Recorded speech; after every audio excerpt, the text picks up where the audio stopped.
This artwork is titled Police Brutality by the artist Peter Kramer. He's not a very known artist and he usually sells his artworks on art websites. This art was an online cooperation for a Threadless T-shirt contest in 2007.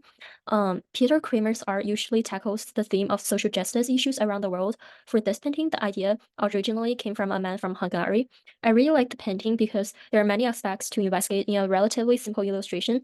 We can see three policemen surrounded a pianata with batons and impose violence on it.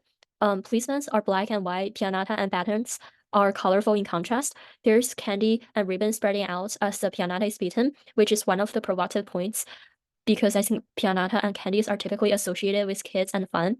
Furthermore, the violence illustrated by the policemen who are supposed to stand for justice and the contrast showing between violence and the colorfulness of joyful elements make it more provocative when we see the pianata is beaten on ground without any power to fight back. In the painting, the policeman presents actions that people sometimes receive in the real world in recent years, and the victims are represented by the pianata. Police are the subjects according to the title, but meanwhile, the pianata is a subject as well since it draws attention to it almost immediately by its color or treatments. So the theme of police brutality arises when relating pianata to innocent people, and the presentation of the toy implies that victims could be students and younger people. Um, this closely related to the protests that took place on campus last November,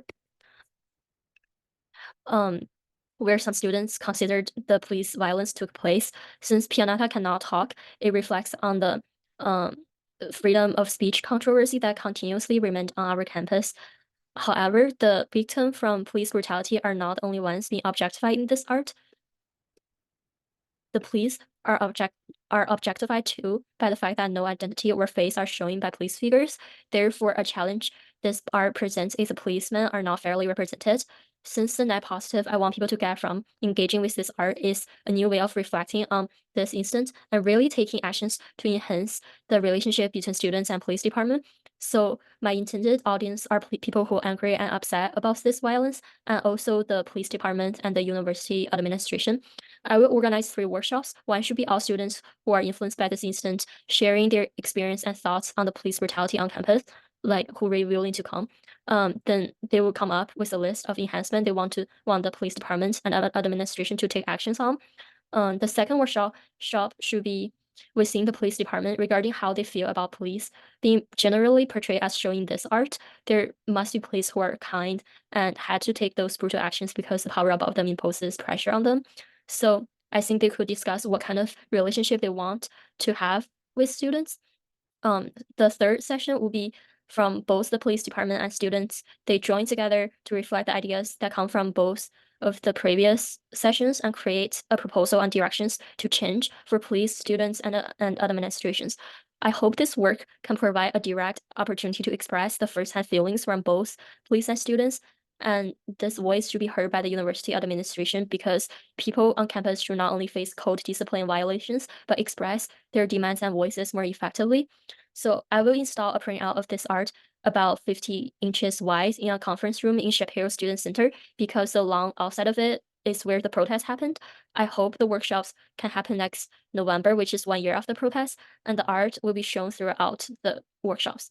The co-sponsors I'm considering are Office of the Provost, as they're from administration, the police department, the CAS department, since it teaches students how to harness community power, Hispanic Club, since there could be potential cultural appropriations on the Pianata presentation, um, the Brandeis Counseling Center, for any mental health support. Also, I would like to invite the Professor Milesa Stemwell, who is the chair of the Social Justice and Social Police program, to facilitate the discussion in workshops. Um, the norms that are challenged include the representation of police and on how to obtain university's agreement on this event. So they are the people who might have the problem with this piece of art. While viewing this art, races plays an important role in how different racial groups might have different degrees of fear in face in front of the police violence, and different cultural background might influence on people on how they perceive this incident, since the level of tolerance of violence might vary on cultures. I think this art piece would move people to a productive zone of disequilibrium because students will feel how close potential violence can relate to them in daily lives and therefore actively engage in the workshops to find enhancement.